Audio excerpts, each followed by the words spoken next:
Well, let's just say he was interested in suitors. That isn't what you started to say. Well, I stopped myself just in time. Say what you started to say. All right. I started to say that my son was looking for God, but I stopped myself because I was afraid that if I told you he was looking for God, you'd say to yourself, what a pretentious young crackpot, which Sebastian was not. All poets look for God. All good poets do. Mrs. Venable, doctors look for God too. Oh. I think they have to look harder for him than priests, because they don't have the help of such well-known guidebooks and well-organized expedition as the priests have with their scriptures and the church. You mean they go on a solitary safari, like the poet? Some do. I do.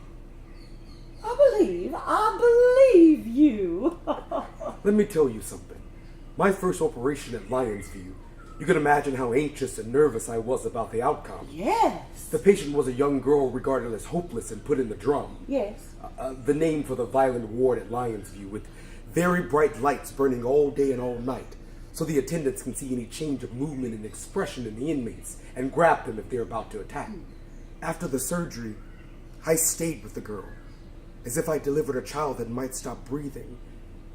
After the operation, I still stayed with her. I walked along the end of the rolling table, holding her hand, my heart in my throat. It was a nice afternoon. When they finally wheeled her outside, she whispered something. She whispered, "Oh, how blue the sky is." And I felt proud. I felt proud and relieved, because up until then, everything that she babbled was a torrent of obscenities.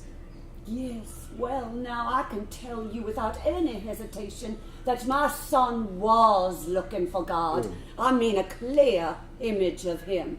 He spent that whole blazing equatorial day in the crow's nest of the schooner, watching that thing on the beach of the Encantadas until it was too dark to see it. And when he came down the rigging, he said, "Well, now I've seen him." And he meant God.